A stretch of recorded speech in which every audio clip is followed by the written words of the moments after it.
रसिकांनो, दोस्तांनो, नमस्ते. आपल्या सर्वांना शुभ दिवस.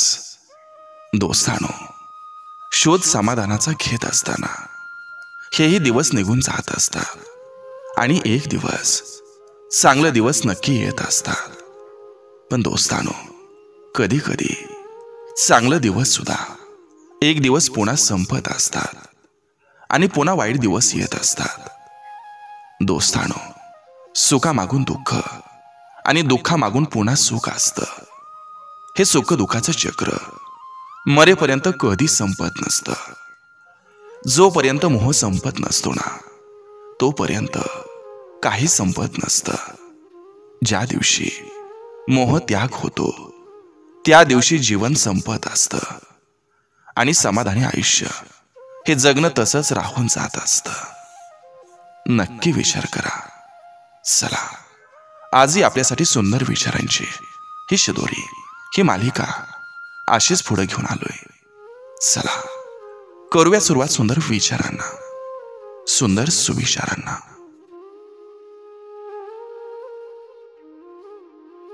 परिस्थिती किती विपरीत असू द्या, कधीच कोणाचं अनिष्ट चिंतन करायचं नाही.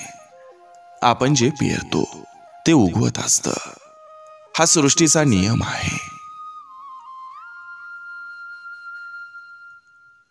मोठ्यानं बोललं म्हणून तुमची बाजू ही सत्य आहे हे सिद्ध होत नाही. हळू आवाजात पॉइंटशीर बोललं की सत्य बरोबर टोचत असतं. कर्ज होईल इतकं खर्चू नका, पाप होईल इतकं कमावू नका, आजारी पडाल इतकं खाऊ नका, भांडण होईल इतकं वाईट कोणाला बोलू नका, लोक वेड्यात काढतील इतकं फुकट सल्लं कोणालाही देऊ नका, आणि विश्वासघात होईल इतका विश्वास कोणावरही ठेवू नका. मनात उत्साह असेल आणि जीवनाविषयी तक्रार नसेल तर आनंदाचं तोरण हे कुठेही बांधता येत असतं.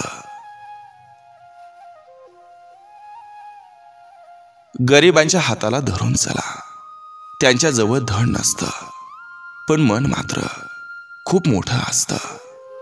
श्रीमंतांचं बोट सुद्धा धरू नका, कारण त्यांचं फक्त नाव मोठं असतं आणि लक्षण खूप छोटं असतं. ती आहे म्हणून विश्व आहे, ती आहे म्हणून घराला घरपण आहे, ती आहे म्हणून नात्यात जिवंतपणा आहे. तिचा सन्मान करणं हेच प्रत्येकाचं कर्तव्य आहे. साधू संत तपावर जगतात, गारुडी सापावर जगतो, पुढारी थापावर जगतो, व्यापारी मापावर जगतो, आणि फक्त शेतकरी राजा असा आहे की तो संपूर्ण आयुष्य फक्त आशेवर जगतो. जे आपल्यावर प्रेम करतात त्यांचं कौतुक करावं, ज्यांना आपली गरज आहे त्यांना मदत करावी, ज्यांनी आपल्याला दुखावलं त्यांना क्षमा करावी, आणि जे आपल्याला सोडून गेलेत त्यांना विसरून जावं.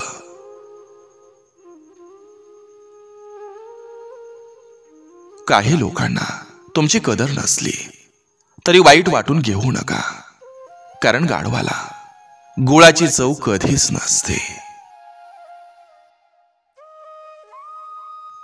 माणूस निष्काळजी तेव्हाच होतो जेव्हा काळजी घेणारं कोणीतरी असतं. एकांतात कुणाला तरी आठवणं हे साहजिक असतं, पण माणसांच्या गर्दीतही कुणाला तरी मनात साठवणं हे सहज नसतं.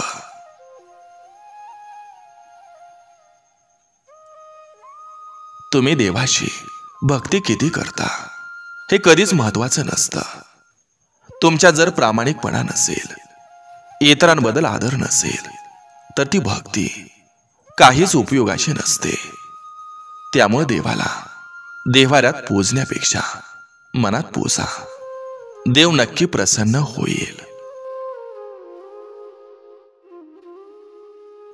कोणतंही नातं असू द्या, फक्त ते हात आणि डोळ्यासारखं असलं पाहिजे. कारण हाताला लागलं तर डोळ्यात पाणी येतं, आणि डोळ्यात पाणी आलं तर ते पोसायला हात पुढं येतात.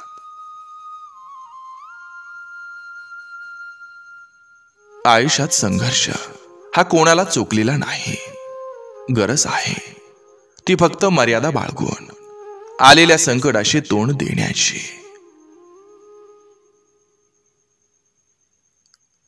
आपलं वाईट व्हावं अशी इच्छा असणारे खूप आहेत, परंतु एवढं लक्षात असू द्या, आपलं प्रचंड चांगलं करणारा हा ईश्वर सदैव आपल्या पाठीशी असतो.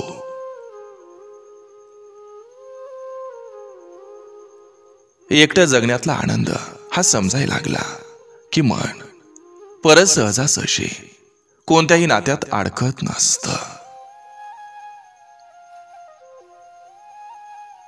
एका स्त्रीला दिलेलं सर्वात मोठं गिफ्ट म्हणजेच रिस्पेक्ट.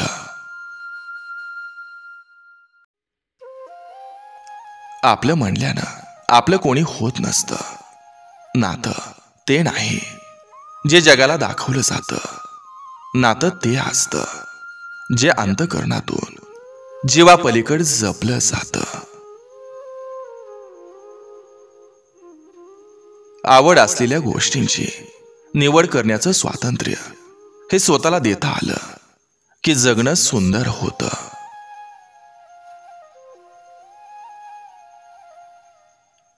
निर्णय आपल्या आयुष्याचे आपले कधीच नसतात. काही निर्णय ही वेळ तर कधी परिस्थिती ठरवत असते.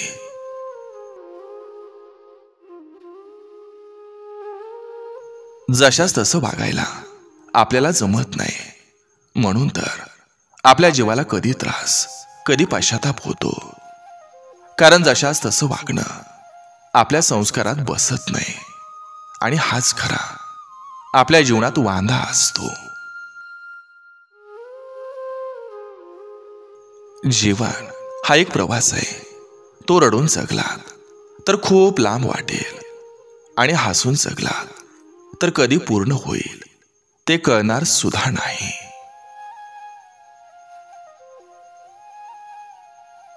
हसता हसता सामोरं जा आयुष्याला, तरच घडवू शकाल भविष्याला. कधी निघून जाईल आयुष्य हे कळणारही नाही. आताचा हसरा क्षण परत मिळणार नाही, म्हणून कायम आनंदी राहा.